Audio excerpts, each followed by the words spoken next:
Hi there, you are listening to the Guitar Speak podcast. My name is Matt Wakeling, and this is the show I produce in Sydney, Australia, where I speak to leading guitarists and guitar figures from all around the world. Thank you so much for joining me for episode number 152. Now today I'm joined by a great friend of our show, Gil Parris. We spoke to Gil about a year ago, and that was a great interview. Such a fantastic guitar player, hailing from New York City, a real master of jazz, blues, country, fusion, and much, much more. And he just melds it into his own truly unique and identifiable voice. Now, I invited Gil back on the show because in that earlier interview, he hinted that there was a new signature Reverend Guitars in the works, but he couldn't say much about it. But since then, that guitar has now been released, and we find out all about it, plus an update on what Gil has been up to. Hey, this week's show is brought to you by Fretboard Biology, the comprehensive online guitar course put together by the one and only Joe Elliott, former head of guitar at the Guitar Institute of Technology in Los Angeles and also the McNally Smith Music College. Here's a few words from Joe about the course. If you're tired of wading through hundreds of random guitar videos and just want to become a better player, Fretboard Biology is your answer. Fretboard Biology is a self-paced, college-level program that'll give you the right instruction, in the right amounts, and in the right order. You'll learn the same information I taught to thousands of other guitar players over 30 years of teaching in top music colleges. If you want to make real progress with your guitar playing, then sign up for a free 7-day trial at fretboardbiology.com. Now, I was one of the beta testers for the Fretboard Biology course and can wholeheartedly recommend it. Please check out the links in the show notes. Okay, to precede the conversation with Gil Parris, we're actually going to listen to him ring some beautiful tones and lines out of the latest Gil Parris Signature Reverend Guitars, and then we'll jump straight into our conversation. Check it out.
Gil Parris, welcome back to the Guitar Speak podcast. Thanks, Matt. It's great to be here. Great to have you back. Now, we spoke, it was almost a year ago. It was just short of a year ago when we had you on the show the first time and got the full Gil Parris story. But one thing in that interview, which was left a little bit of the door open, was you saying you're working on a new Reverend signature guitar, and that prompted me to get in touch to see if we could get you back to talk about it. So thanks for your time. Yeah, my pleasure. Yeah, it just came out, and it's well, we'll just, for legal things, we'll say it's an S body. Okay, gotcha. But honestly, it's so much different than that. It's kind of has this sleeker, and I know the viewers won't be able to see it, but you can, and it's sort of it has more of like a sort of a curve to it. It's like a sleeker, kind of a sexier. And then with the Wilkinson trem and the Fishman pickups and the roasted maple neck and the pin locking tuners, it's just sort of like a Rolls Royce-esque guitar, if you will. Gotcha. Is this Gil? Is this your third Reverend signature? Am I counting them correctly? Yes, you're correct. Yeah. That's awesome. Let's Actually, can we back up a little bit? And again, for our listeners, if you haven't heard my original interview with Gil, I'll leave a link in the show notes because it was such a great interview, and we did talk about Reverend a little bit. But just to back up a bit, when did your relationship with Reverend start, Gil? I think that was 2000. I had done an all-star guitar night out in LA, Muriel Anderson's thing. And I think I've done it about 4 or 5 times. But they came to see the show, and it was a very good show. And that's when they approached me about doing a signature model. I think the signature model was probably 2007. My relationship with them has probably been 20 years. Wow. Yeah. That's awesome. Yeah. Amazing. Was now Joe Naylor is the designer still at Reverend. Yeah. He originally he's incredible. Yeah. He started the company. Now his main role is design. And yes. Is it Chris Haas and his wife there running the business it's Ken and Penny. Ken and Penny Haas. Yeah. And it's been cool because, Greg jumped on board with them to do stuff, and we've done a bunch of shows together. Greg Koch, yeah. Yeah, we shot about 18 videos at Wildwood, and then we did the NAMM thing the year before, of course, with Rick Vito too, and it was really fun. It was really fun. There's a little bit of it's on YouTube. Mm-hmm. But, yeah. Fantastic. So your first signature, was that based on the buckshot model? Yeah. I have promo number 1 right here, and it's kind of a mix of things, and then they added. I wanted the 3 pickup configuration, mm-hmm. Because I was doing so many different styles, and still do. Yeah. And I like each version of these guitars. I need one of each. So, I still use all of them. Yeah, cool. And as well as other, I use a Taylor acoustic all the time. I play a lot of acoustic things, and these are great guitars. The Reverend guitars are like the price point. It's unbelievable. It's like a custom shop guitar. I think I might have mentioned to you at the start of 2020, I set off with a friend of mine who was looking to buy a Reverend. He ended up buying one, and we went to the biggest Reverend dealer in Australia. It was a 3-hour drive, and we played, I don't know, it must have been close to 20 models, and I was blown away how consistently great each of them were. Yeah. Yep. Yeah, they won't falter on that, which is great. So, I'm thrilled to still, be working with them, and we got a lot of good stuff coming up. Some shows and some videos we plan on shooting. I just shot 3 videos with it for them here in New York. I wasn't able to travel anywhere. Everything got canceled, so, but, So what's the process then? So you've got this long-standing relationship with Reverend. You've already had 2 signatures. So for the GPS, which is the new model, what's the process? When does the ball start rolling for those conversations? Well, there were a couple things I wanted. Like I wanted the string spacing a little wider. A lot of people like a trem guitar, but for me, I had to have it blocked out, like I was saying before, because I do so many different. I don't know if I'm on here, but I do a lot of double bending. You probably can't hear this well, but if I'm bending 2 strings at a time, another string will go flat if I have a trem in there. Yeah. So I had to block it out, So that kind of stuff, but that way I can call upon those sounds without other strings going flat when I'm bending 2 or 3 at a time. So, but yeah, that's how, we kind of send a few models back and forth. They send me a few things. They send me a prototype, and, this is great. I like, one has a Pau Ferro board and the other one has a maple board, but they're both great. They're both really solid, Nice. When you mentioned the trem, just backing up to that, you're using like a wider spacing, so more like a vintage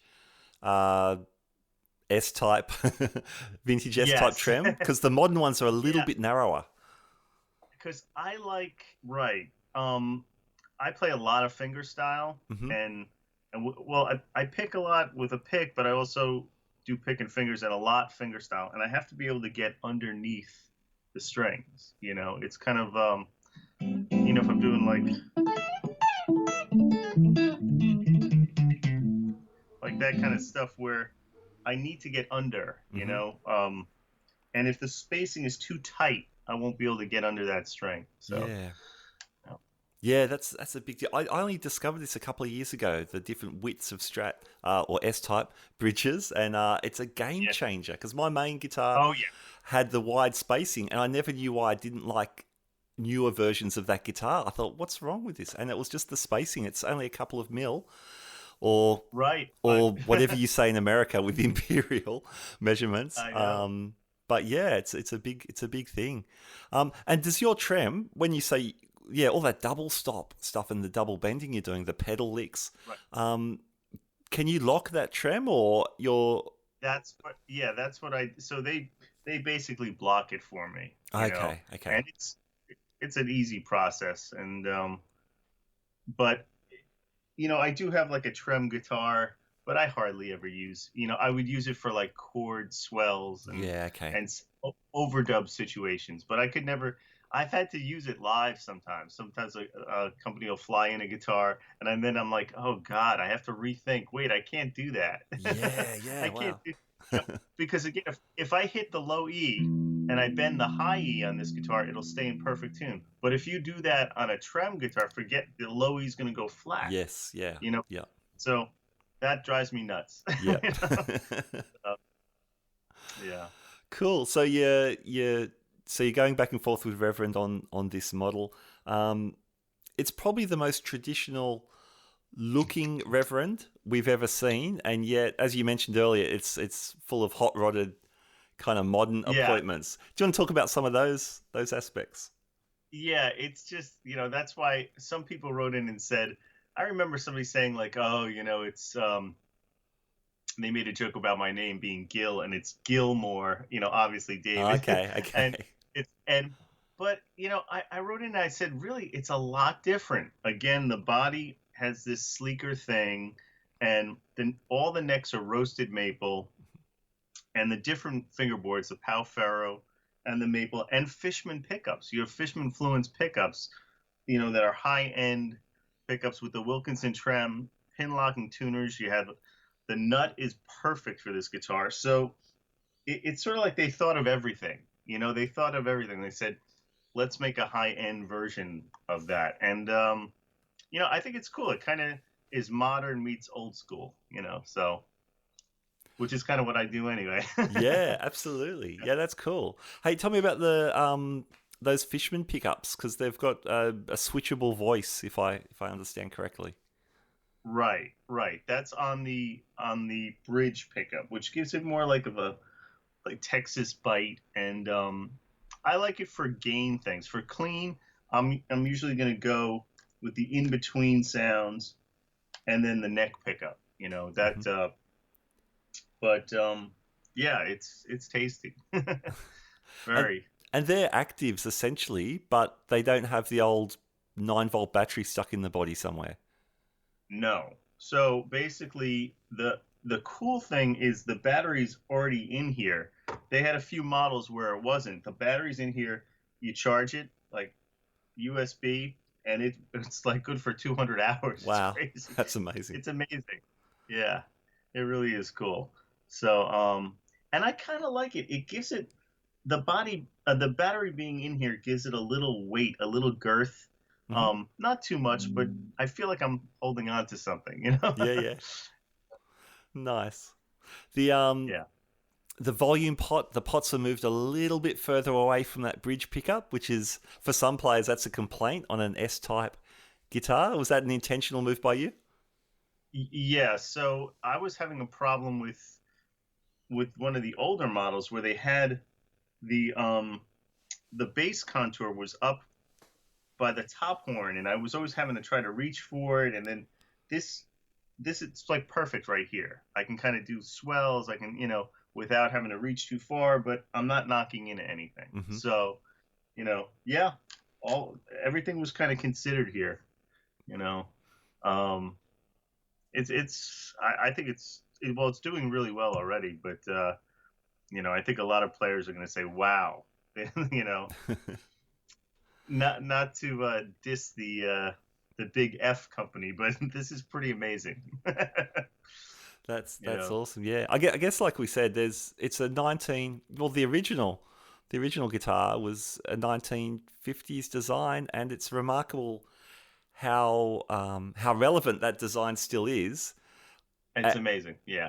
And yet we apply some modern tweaks to these things, and they become these amazing hybrids of vintage and modern technology. Yep, it's incredible. I mean, that. Well, obviously, Leo was a genius, and he was onto something. Yes. Tell me about the neck plate. I'm always interested in neck plates, especially on this type of guitar. Your one's a little different. Okay. You mean, yeah, so you've got the 6. It's really like sturdy. You feel like it's solid, and that's one of the things that I feel, that stability. The other thing I gotta say is that it's very resonant. So, and maybe that has something to do with it, maybe it doesn't, but if you just even unplugged, play a chord, bend a note, you feel it throughout this whole thing. Mm-hmm. It's amazing. That's like, it has a louder output than a lot of my other guitars. Mm-hmm.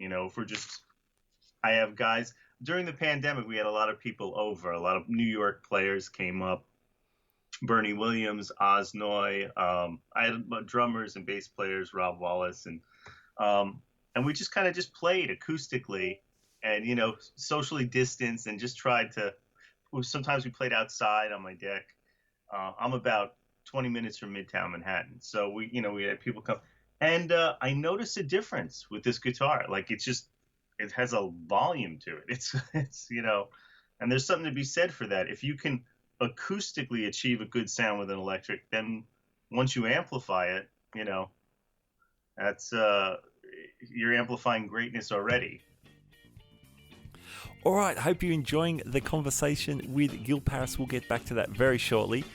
But I need to let you know, today's episode is brought to you by the Fretboard Biology Comprehensive Online Guitar Course. Now, Gil has already mentioned Greg Koch as a reverend artist. Greg Koch is also a friend of Joe Elliott's, the head of Fretboard Biology, and this is what he had to say about the course.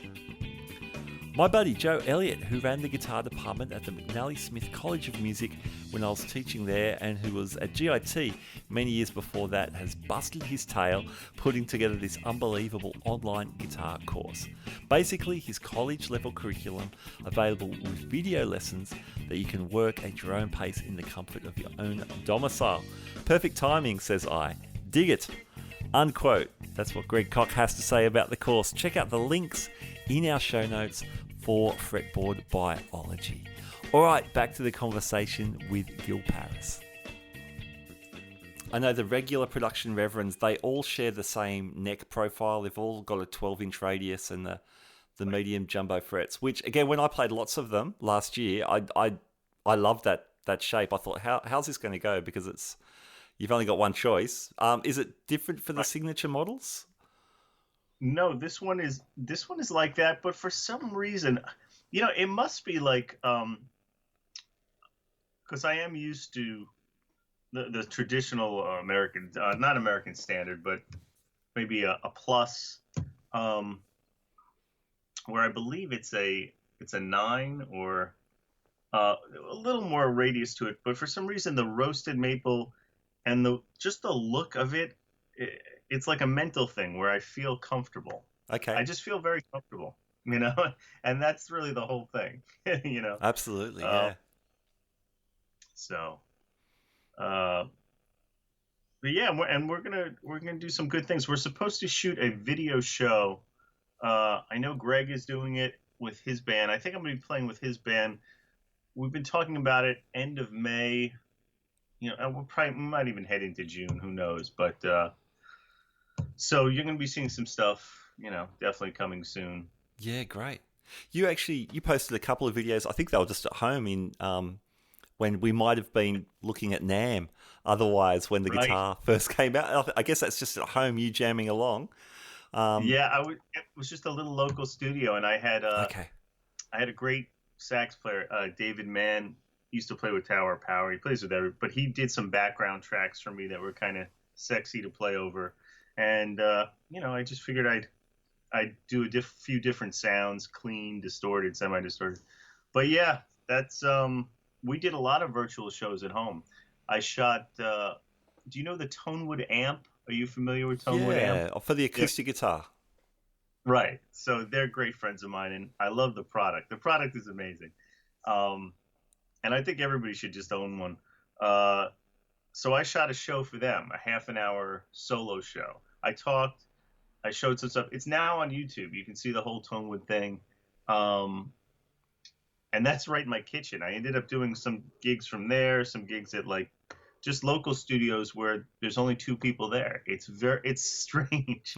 It's like, I get done and it's like the roar of the laptop. It's like, where's the, I feel like I'm playing to an oil painting or something. Yeah. But the response has been good, and a lot of people, donated, and so there's been some revenue from some of those things, thank God, Yeah. and it keeps lead in the pencil, it keeps you going. Yeah, definitely. So. You were saying before I started recording that you are slowly getting some gigs back as well. Yeah. Nothing in like Midtown, nothing in Manhattan, because it's still, Broadway isn't open yet. So some of the places I played a lot, like Iridium or something, they're doing some virtual stuff, but it's not open up yet. Okay. It will though soon. I mean, just outside, about half an hour outside, we've been working almost every weekend again. Yeah. So that's great. And in my downtime on Wednesdays, I used to run a session. It was like a open session. We had so many great players come through. It's about, I would say, 35 minutes from Midtown in White Plains, and it's a place called Ron Black's where guitar players come, bass players, drummers, and we're going to start that up again April 28th. So that was even sooner than I thought it would be. So I'm optimistic about that, and I'm looking forward. So once a week I'll be playing, Oh, that's again. great. That's so good. Yeah. Because Yeah. if there's anything I know about you, is that you love to be out playing all the time with as many people as you can and doing as much music as you can. So that's really cool to hear. Yeah. I come from the whole performance thing, my father's an actor, and I'm just so used to being in front of an audience. That to me it's I feel like I'll wither away if I don't do it. So I'm glad it's coming back. And in the meantime, though, I've been working on a whole new website. It's like gilparris.com should be up, I would say, by June, July. Mm-hmm. And I'm shooting all new instructional courses. It's the 20-year anniversary of my Hot Licks video, Modern Blues Guitar. Oh, wow. So I'm going to shoot a second one. And this time I'm going to everything will be available from the site, which is the easiest way to do things now. So that's so good. So just gilparris.com soon, and I'll put out feelers. I'll do some stuff on Instagram and on Facebook where you can see what's coming, Oh, excellent. That is great.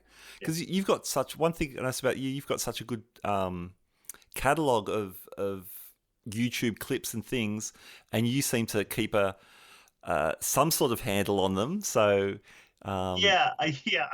but if you have a home, that's going to be even better.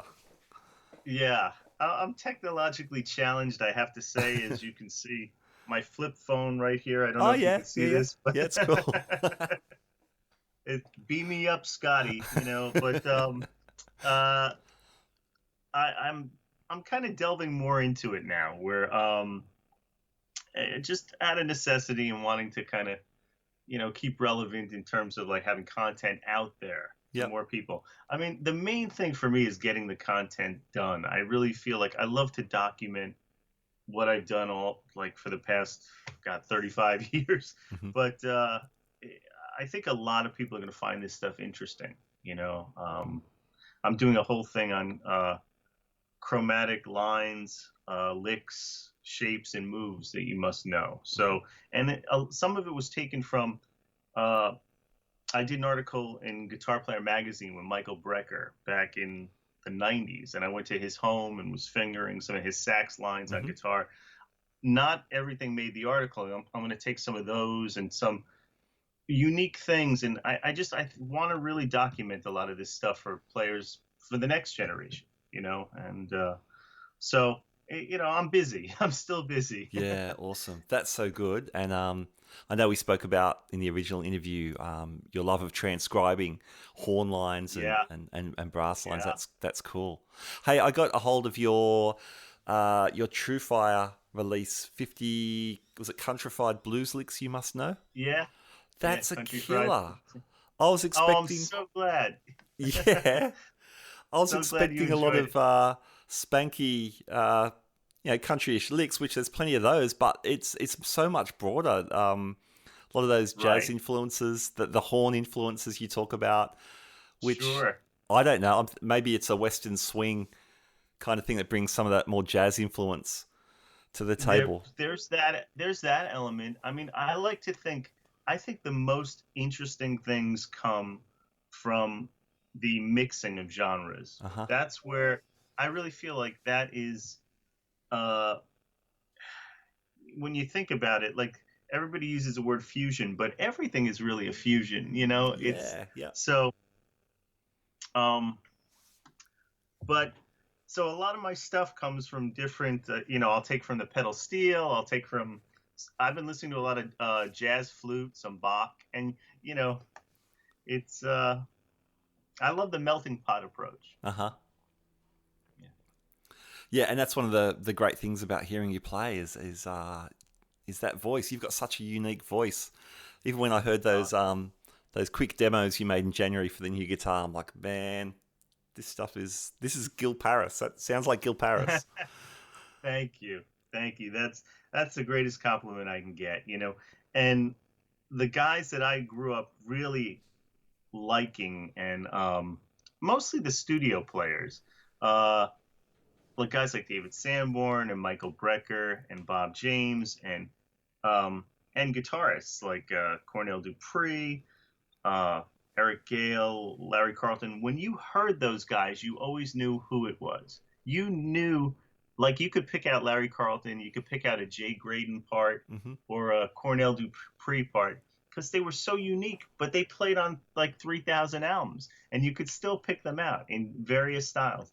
And I always kind of think of that in my own. That's what, the business has changed. There's not, there's not the sessions there were and the budgets, but that's the approach I like to take, where I want to be a voice and put it and see where I can put it, see how many places I can fit it, Yeah, nice. So that's awesome. That's super inspiring. So I got you back to talk Reverend Guitars, but sure. But I'm always inspired when I hear you or when we've spoken, just to pick up my guitar and work on some more stuff. So thanks so much, Gil. So nice to see you again, and congratulations on the new Reverend. Same here. Do you want to? I can hear your guitar. It's a little Skypified, but do you want to play us out with some licks on the new GPS signature? I mean, I'm going through a 5-watt katana, so I don't know what it's to sound like. Oh, God.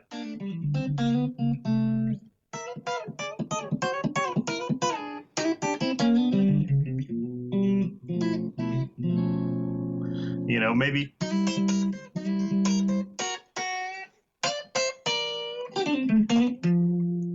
And I'll end with a little diminished run for you.